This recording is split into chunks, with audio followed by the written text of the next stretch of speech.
Israel must destroy Iran's oil fields, urges leader of the opposition. Israel's opposition urged the government on Saturday night to destroy all of Iran's oil fields in order to cripple the nation's economy. Yair Lapid said this, as well as striking Iran's energy industry, would topple the regime. This war must end when the regime in Iran has fallen, he wrote on X. He adds that Iran's nuclear facilities and ballistic missile industry, as well as Hezbollah, must also be destroyed. Fuel tanks at Kuwait airport under attack by drones, Kuwait Army says. Published at 8:17. The Kuwait Army has reported fuel tanks belonging to Kuwait International Airport were targeted in a drone attack. Fuel tanks belonging to Kuwait International Airport came under attack by drones in a direct targeting of vital infrastructure, an official defense ministry spokesman said, according to a post by the Kuwaiti military on X. The spokesperson said the country's armed forces had been dealing with a wave of hostile drones that breached the country's airspace. IDF says it carried out strike on Iranian forces in Beirut. Published at 7:44. In a post on Telegram, the IDF said they carried out a precise strike, which targeted key commanders in the IRGC's Quds Forces Lebanon Corps who operated in Beirut. The Quds Force is the overseas operations arm of the IRGC or Iranian Revolutionary Guard Corps. The IDF said earlier this week that they had killed the temporary commander of the Lebanon Corps, Daoud Elizadeh. In the statement about tonight's strike, the IDF accused the Quds Force of having operated to advance terror attacks against the state of Israel and its civilians, and said they will continue to precisely eliminate the commanders of the Iranian terror regime wherever they operate. The statement did not specify the exact location of the strike. Iranian officials do not appear to have commented on the strike so far. Several hours earlier, the IDF had said they had begun an additional wave of strikes in Beirut on Hezbollah infrastructure in the Dahia area. Trump says he doesn't want Kurds to be involved in war. Published at 7:07 the 8th of March. We're not looking to the Kurds going in. U.S. President Donald Trump told reporters on Saturday evening aboard Air Force One, "We don't want to make the war any more complex than it already is," he added. "I don't want to see the Kurds get hurt and killed. And we've had a good relationship. They're willing to go in. But I've told them I don't want them to go in." This comes after Reuters news agency said President told them on Thursday that he would be all for an offensive by Iranian Kurdish fighters. The White House had previously denied a report that Trump was considering arming the Shia Kurds, many of whom were trained by U.S. forces in the past to fight against the Islamic State group in Iraq. The BBC spoke to Iranian Kurdish opposition groups in exile in northern Iraq about their plans to cross the border. They denied claims that their fighters have already done so. Hana Yazdanpana of the Kurdistan Freedom Party PAK, which claims to have the biggest armed force, said she had repeatedly asked the U.S. to impose a no-fly zone to protect Kurdish fighters. Beirut hotel was housing displaced people, Reuters. Published at 6:33 the 8th of March. The hotel where 4 people died in an airstrike was housing people displaced by the fighting in southern Lebanon and Beirut's southern suburbs, according to Reuters news agency. Some had been seen leaving the building for fear of further strikes. Israeli strike on Beirut hotel kills 4 people and wounds 10.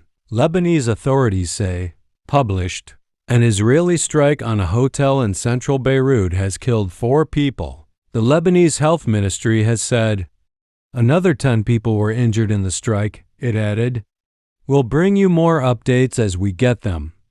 Qatar ruler tells Trump his nation will not hesitate to defend itself. Emir of Qatar Sheikh Tamim bin Hamad Al Thani meets with U.S. President Donald Trump aboard the plane in Doha, Qatar on October 25, 2025. Image source, Getty Images. Image caption: the Qatari Emir and President Trump, pictured here last year, have spoken about the Iran conflict in a phone conversation. The Emir of Qatar has told President Trump that Qatar will not hesitate to defend itself following continued attacks from Iran. In a phone conversation, reported by Qatar's state-run news agency, Tamim bin Hamad bin Khalifa Al Thani told the president that the current escalation of military action in the region will have dangerous repercussions. Qatar's Ministry of Defense earlier today said it intercepted a missile attack targeting it. Who were the 6 U.S. soldiers killed in Kuwait?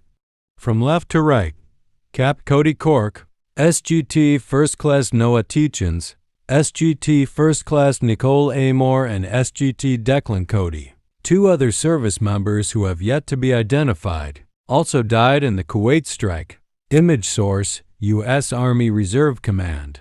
Image caption: from left to right: Cap Cody Cork, SGT First Class Noah Teachins, SGT First Class Nicole Amor, and SGT Declan Cody. Donald Trump joined the grieving families of 6 U.S. soldiers killed in the war with Iran at the Dover Air Force Base on Saturday.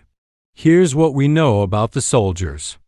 Those killed were Chief Warrant Officer 3 Robert M. Marzin, 54, Maj. Jeffrey R. O'Brien, 45, Cap Cody Cork, 35, SGT Noah Teachins, 42, SGT Nicole Amor, 39, SGT Declan Cody, 20, who was posthumously promoted from specialist.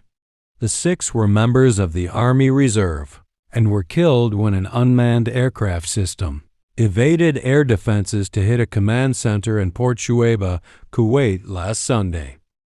Trump says he believes Iran responsible for strike on Iranian girls' school. People search through rubble of girls' school hit by U.S. strike. Image source, Getty Images. More from Donald Trump, who was asked by reporters aboard Air Force One about a strike on a girls' school in southern Iran last Saturday. Iranian officials said more than 160 people were killed. BBC News has not been able to independently verify this death toll. Aboard Air Force One on Saturday night, Trump was asked whether the U.S. is responsible for the strike near an Islamic Revolutionary Guards Corps IRGC base. No, in my opinion, based on what I've seen, that was done by Iran, replied the president. A reporter then asked Secretary of Defense Pete Hegseth if this is true. He replied, "We are investigating, but the only side that targets civilians is Iran." Trump reiterated, "We think it was done by Iran. They are very inaccurate. As you know, with their munitions, they have no accuracy whatsoever. It was done by Iran." Last week, Secretary of State Marco Rubio emphasized the U.S. would not deliberately target a school, saying U.S. forces had no incentive to target civilian infrastructure. The school was hit in the city of Minab as the U.S. and Israel launched widespread strikes targeting Iran's military sites and leadership. Iranian officials have blamed the U.S. and Israel for the attack. Israel has said it was not aware of any IDF operations in the area but told the BBC it is looking into the incident. Satellite imagery analysis by BBC Verify revealed multiple strikes and burn marks, suggesting the school was hit more than once, but without more footage of the remnants of munitions, it's not possible to clearly identify who is responsible. Trump says thanks but no thanks to UK aircraft carriers. Here's more on what President Trump said about UK Prime Minister Starmer. The US president took to his social media platform Truth Social, while aboard Air Force One en route to Florida, to say the US did not need the UK's 2 aircraft carriers in the Middle East. The United Kingdom, our once great ally, maybe the greatest of them all, is finally giving serious thought to sending 2 aircraft carriers to the Middle East. That's okay. Prime Minister Starmer, we don't need them any longer, but we will remember. We don't need people that join wars after we've already won. This comes after Starmer refused to let Trump use UK bases to strike Iran. Trump later said he was unhelpful. He has not been helpful, Trump said in an interview with the Sun newspaper. "I never thought I'd see that. I never thought I'd see that from the UK.